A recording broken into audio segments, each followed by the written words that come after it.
is evident, and still the consequence doesn't follow and is without a doubt false. So he thinks this is a parallel argument, the conclusion doesn't follow, and that's the problem with the earlier argument. So this is a long bit of, you're not supposed to do this in PowerPoint, but what I did was just pulled this bit of text out of the paper so you could, as Christy said, look up rather than look down. The critic's argument here is simple enough. The fact that God essentially loves himself entails that God chooses the best. If it remains in God's power to make the consequent false, then God has the power to do something which can make the antecedent false. But since it's logically impossible that the antecedent be false, it's logically necessary that God lacks the power to make it false. So he doesn't have the power to make the consequent false. One might think that the most vulnerable claim in this argument is the embedded power entailment principle. If P has the power to bring it about that phi, and phi is a sufficient condition for psi, then P has the power to bring it about that psi. But Granado's approach is rather to deny a fairly secure principle of modal logic. If necessarily P and necessarily P entails Q, then necessarily Q. This seemed to be a point of vulnerability in the eyes of his critics, and for good reason. Of course, critics, all of whom were bound to admit that no man can refrain from venial sin without special grace, had to say something about what to make about the disanalogy between these two cases. So there was a lot of fussing about that. Okay. Let's see where we are.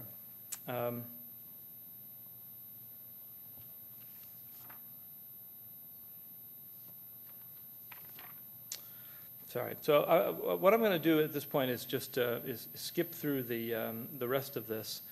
There are 4 other arguments in here that are trotted out against moral necessity that generate a lot of attention. But let me just summarize the moral necessitarian position here by these 6 principles. First of all, God is necessitated towards choosing the best in all cases where there is a best. This moral necessitation is consistent with physical and metaphysical contingency. God's moral necessity to the best springs out of his metaphysically necessary self-love, yielding a desire to manifest his glory by reproducing his goodness as far as that's possible in created things.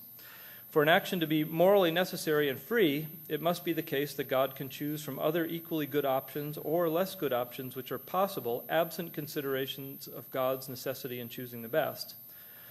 5, although God is morally necessitated to choose the best, it's proper to understand this necessity as arising out of the divine goodness rather than out of any features of the objects chosen. And last, consideration of what is best are dependent on considerations of the goodness of the series as a whole. Now, of course, I got to make that list up, and so if it looks like that list is really close to a list of principles that Leibniz would endorse, maybe that's because I engineered it that way. Or maybe it's because that's just what follows from the views that are defended by these guys, and I think it's the second.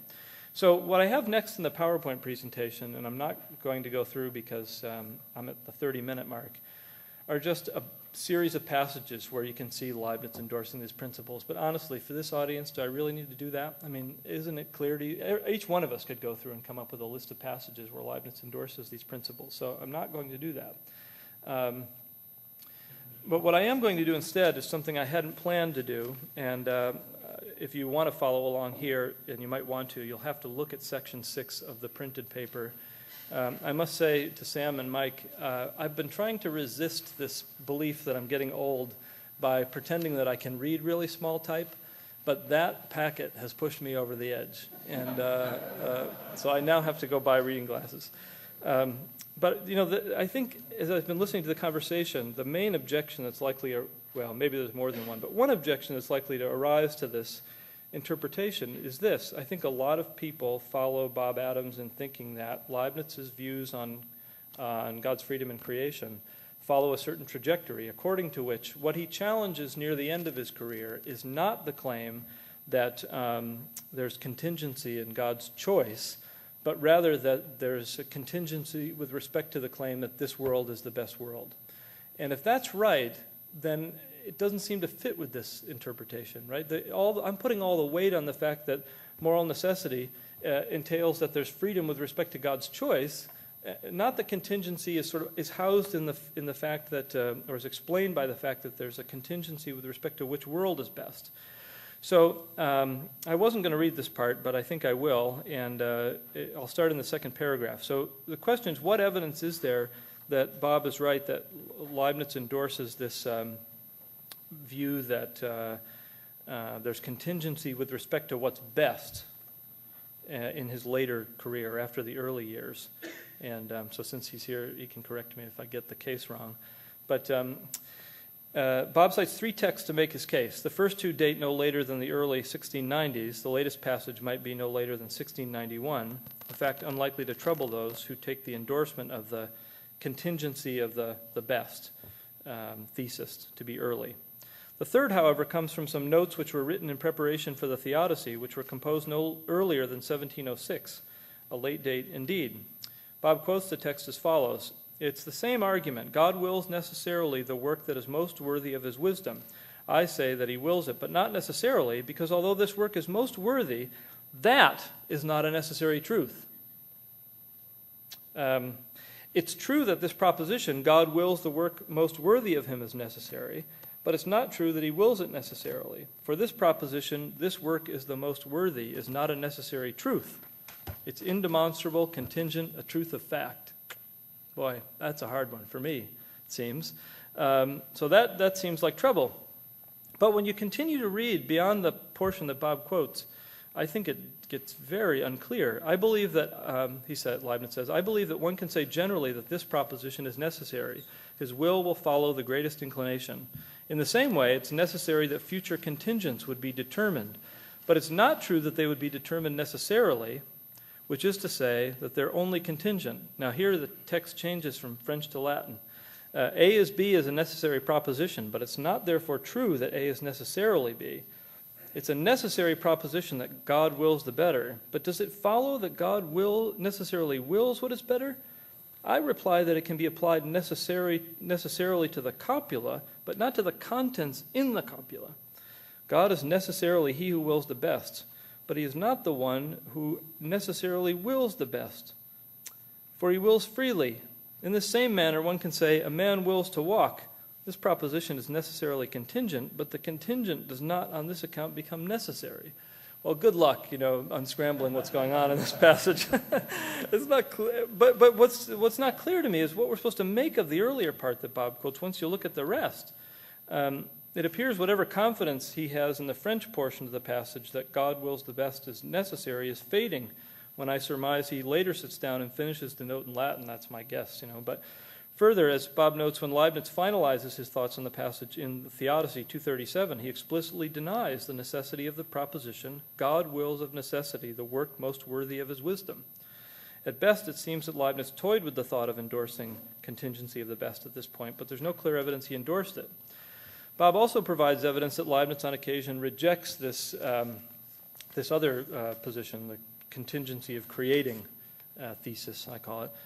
He claims that certain features of his philosophy commit him to rejecting it. I'll look at each of these claims in turn.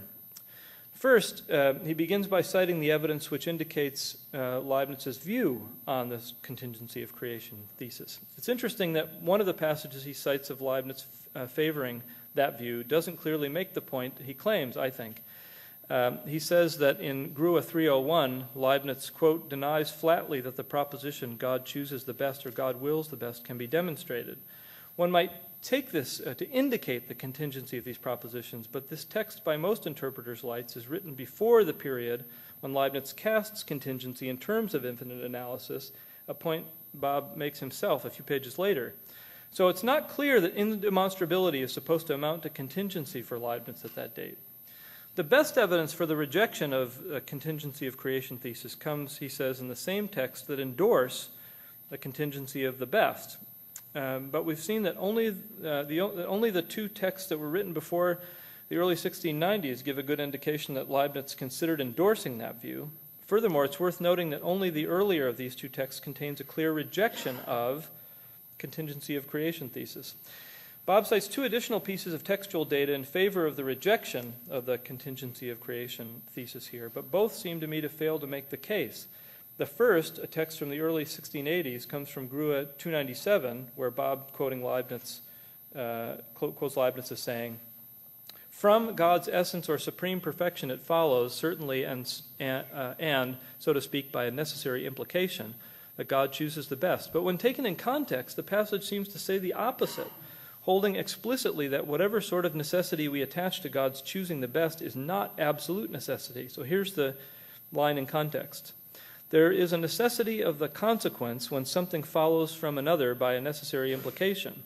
There's an absolute necessity when the contrary of something implies a contradiction. From God's essence or supreme perfection, it follows certainly and so to speak by a necessary implication that God chooses the best.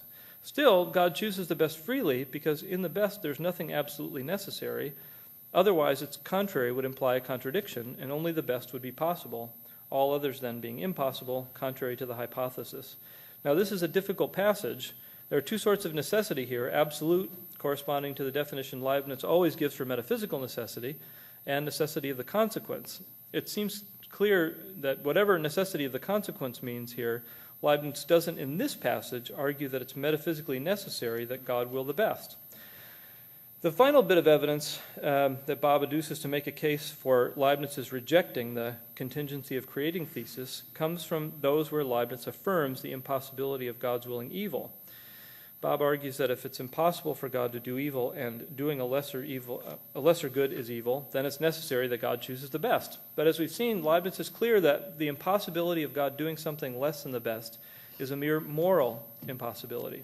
It would make eminently good sense then that after adopting this way of using moral necessity, one would expect to find Leibniz affirming contingency of creation. God is only morally necessitated to choose the perceived best, except in those cases where the perceived best is the highest good, God seen in his essence. And that's why, over and over again, one finds Leibniz saying that God's willing to love himself is necessary, but that his choice of any world is not necessary or only morally necessary. Once he saw a way of maintaining that God could do the act to which he was most inclined without fail, without being metaphysically necessitated to do so, he could deny that it was metaphysically necessary that God choose the best while affirming divine freedom. Once we adopt this framework, the possible in its own nature account of free choice begins to make a little more sense, and I think prior to that it doesn't make sense. Why? Because if the will is only morally necessitated to choose finite goods, there's need only of a plurality of intrinsically possible options for choice to be free. So there's no surprise that we see possible in its own nature account appearing throughout Leibniz's career, but note it's an account of contingency of choice that it's at issue in these texts. When we come to the infinite analysis, another view Leibniz seems to endorse from his middle years through the end of his career, something different's going on. Here the issue is not the contingency of choice, but the contingency of propositions in light of the concept containment theory of truth. And this is why considerations of infinite analysis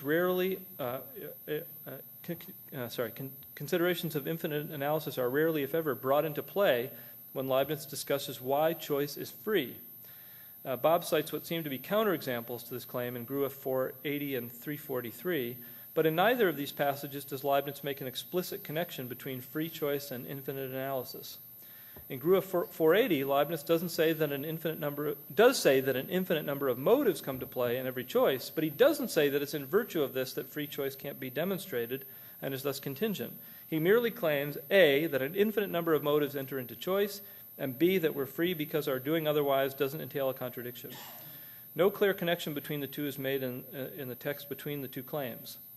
In Grua 343, Leibniz again says that God requires an infinite number of reasons to judge the universe best, and this explains why we can never understand or comprehend that this world is best, but there's no connection made to the necessity of this world or God's choice of this world in the passage. Okay, so conclusion. Leibniz's invocation of moral necessity was a way of turning back worries about necessitarianism concerning divine choice. Leibniz's invocation of moral necessity as a way of turning back worries about necessitarianism concerning divine choice is superficially obvious, at least in his later writings. What lies behind that invocation has been, to say the least, opaque. The goal of this paper has been to provide a richer acquaintance with the dialectic over moral necessity and to argue that the continuities between the dialectic and Leibniz's view shows that he endorsed a variant of this traditional position. By the time Leibniz arrives at the closing years of his career, he seems to have taken this view to be a crucial component of his attempt to blunt the force of necessitarianism. So whether or not his view is successful, that remains ultimately to depend on the viability of the notion of moral necessity, an assessment that has yet to be made. Thanks.